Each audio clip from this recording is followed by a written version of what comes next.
La carta de Lydia Davis. Su amante está a su lado, en la cama, y, puesto que ella ha sacado a relucir el asunto, le pregunta cuándo acabó. Le dice que acabó hace más o menos un año, y ya no puede decir más. Él espera y le pregunta cómo acabó, y ella responde que acabó tormentosamente. Él, con delicadeza, le dice que quisiera saber más, conocer toda su vida, pero que no quiere que se lo cuente si no quiere. Ella aparta ligeramente la cara y la luz de la lámpara le ilumina los ojos cerrados. Pensaba que quería contárselo, pero ahora no puede, y siente las lágrimas bajo los párpados. Está sorprendida porque es la segunda vez que llora hoy y lleva semanas sin llorar. No consigue decirse a sí misma que aquello terminó de verdad, aunque cualquiera diría que acabó, dado que él se fue a otra ciudad, no ha tenido contacto con ella desde hace más de un año y se ha casado con otra. De vez en cuando le llegan noticias.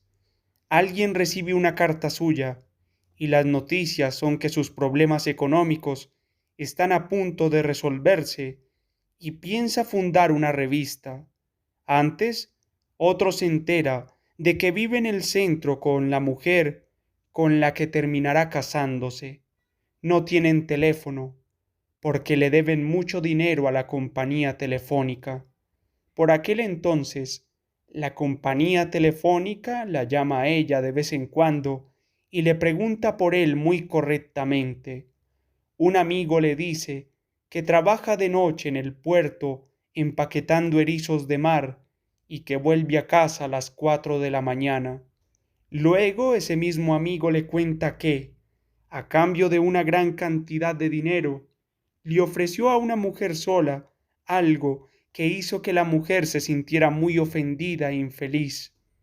Antes, cuando él todavía trabajaba cerca, iba en coche a verlo, a pelearse en la estación de servicio, donde él leía a Fowler en la oficina, bajo el letrero luminoso, y levantaba la mirada, llena de recelo, cuando la veía entrar.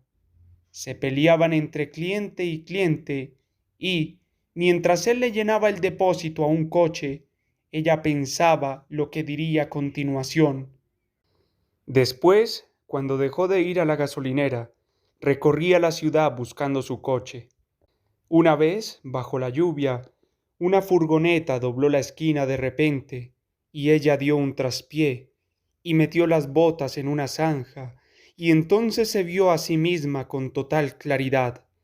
Una mujer al principio de su mediana edad, con botas de agua, que andaba en la oscuridad buscando un coche blanco y acababa de caerse en una zanja, dispuesta a seguir andando y contentarse con ver el coche blanco de ese hombre en un aparcamiento, aunque el hombre se encontrara en otra parte y con otra mujer.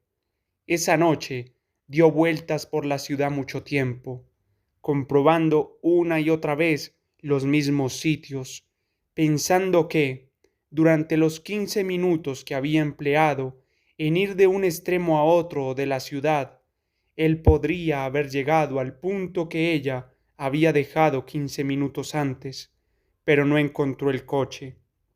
El coche era un viejo Volvo blanco. Tenía una línea perfecta, suave. Veía Volvos viejos todos los días y algunos eran de color canela o crema, parecidos al color del suyo, y algunos eran del mismo color blanco, pero no estaban abollados ni oxidados. Las matrículas nunca tenían una K y los conductores, apenas una silueta, eran hombres o mujeres con gafas, o bien hombres con la cabeza más pequeña que la suya. Aquella primavera ella estaba traduciendo un libro porque era lo único que sabía hacer. Cada vez que dejaba de teclear y cogía el diccionario, la cara de él le parecía flotando entre ella y la página, y otra vez la invadía el dolor, y cada vez que cerraba el diccionario y seguía tecleando la cara y el dolor desaparecía. Puso todo su empeño en aquella traducción, solo para mantener el dolor a raya. Antes, a finales de marzo, en un bar lleno de gente, él le dijo lo que estaba esperando oír, lo que temía oír. Inmediatamente perdió el apetito, pero él comió muy bien, e incluso se comió la comida de ella. No tenía dinero para pagar la cena, así que pagó ella. Después de cenar dijo, a lo mejor dentro de 10 años. Ella dijo, a lo mejor dentro de 5, pero él no contestó. Para en la oficina de correos, para recoger un cheque. Llega tarde a donde va, pero necesita dinero.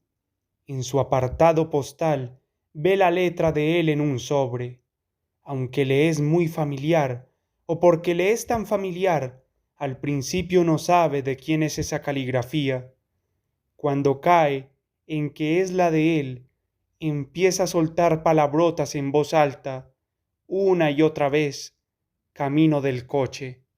Mientras maldice, también piensa y llega a la conclusión de que en el sobre tiene que haber un cheque a cuenta del dinero que le debe. Le debe más de $300.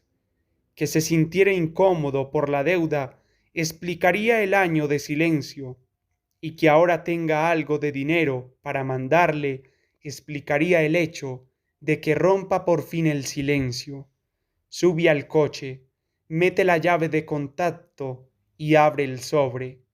No hay ningún cheque dentro, ni tampoco una carta, sino un poema en francés, copiado meticulosamente de su puño y letra. El poema termina así: Compagnon de Silence, y su nombre. No lo lee entero porque llega tarde a una cita con gente a la que no conoce muy bien. Sigue maldiciéndolo hasta que sale a la autopista. Le irrita que le haya escrito una carta y que la carta la haya hecho feliz inmediatamente y que luego la felicidad le haya revivido el dolor. Y le irrita que nada pueda remediar el dolor, nunca, aunque evidentemente es complicado llamarle a eso una carta, puesto que solo es un poema, y el poema está en francés, y lo escribió otro, y también le irrita el poema en sí, y también le irrita que, a pesar de que más tarde piense cómo podría contestar, sabe perfectamente que aquello no tiene contestación posible. Empieza a sentir vértigo y náuseas. Conduce despacio por el carril de la derecha y se pellizca el cuello con fuerza hasta que el desfallecimiento desaparece. Pasa el día con otra gente y no puede volver a ver la carta. Por la noche, cuando se queda sola, trabaja traduciendo un poema en prosa muy difícil. La llama su amante y ella le cuenta lo difícil que es la traducción, pero no habla de la carta. Termina de trabajar, limpia la casa a fondo, luego saca la carta del bolso y se acuesta a pensar qué debería hacer. Examina, en primer lugar, el metasellos. La fecha, la hora y el nombre de la ciudad se leen con claridad. Luego examina su nombre. Sobre la dirección. Quizá él haya dudado al escribir su apellido porque hay una mancha minúscula de tinta en la curva de una letra. Hay un error insignificante en la dirección y el código postal no es el suyo. Mira el nombre del remitente, o mejor, la inicial, la G, muy bien trazada, y después su apellido, luego su dirección, y se pregunta por qué le ha puesto remite a la carta. ¿Espera contestación? Lo más probable es que no esté seguro de que ella siga viviendo allí y, si no es allí, quiere que le devuelvan la carta para saberlo. Su código postal no coincide con el código postal del matasellos. Debe de haberla echado al correo en un barrio distinto del suyo. ¿Escribió la carta lejos de casa? ¿Dónde? Abre el sobre y desdobla el papel, limpio y nuevo. Ahora ve con mayor exactitud lo que contiene la carta. La fecha, 10 de mayo, está en el ángulo superior derecho, con una caligrafía más apretada y menuda que la de la carta, como si la hubiera escrito en otro momento, antes o después del resto. La escribe primero, luego se detiene y piensa, apretando los labios, o busca el libro del que tomará el poema, aunque esto es menos probable, porque debía de tenerlo preparado delante cuando se sentó a escribir, o decide, después de escribir la carta, fecharla. Ahora advierte que ha encabezado la carta con su nombre, con el nombre de ella, seguido por una coma, paralelo a su propio nombre al final del poema, la fecha, el nombre de ella, coma, a continuación el poema, a continuación el nombre de él, punto. Así que el poema es la carta. Después de examinar el conjunto, lee el poema con mayor atención varias veces. Hay una palabra que no puede descifrar. Está al final de un verso. Así que comprueba el sistema de las rimas. La palabra debería rimar con purez, puras, ideas puras. Así que la palabra que no puede leer probablemente sea oscures, oscuras, flores oscuras. Luego hay otras dos palabras que es incapaz de leer, al principio del último verso de la estrofa de 8. Observa la forma en que ha trazado otras letras mayúsculas y ve que esta mayúscula debe de ser una L y las palabras deben de ser la luna que es generosa o amable aux incenses con los insensatos. Lo primero que vio, las únicas palabras que podía recordar mientras conducía por la autopista, fueron compagnon de silence, compañero de silencio, y algún verso sobre cogerse las manos, otro sobre verdes prados, Pratirets en francés, la luna y el morir sobre el musgo. No vio lo que ahora ve, que, a pesar de que han muerto, o de que los dos del poema han muerto, vuelven a encontrarse. Nous retroviums. Nos encontrábamos de nuevo arriba en algo que es inmense, en algún sitio que debe de ser el cielo. Han vuelto a encontrarse llorando, y así termina el poema, más o menos. Nos reencontramos llorando.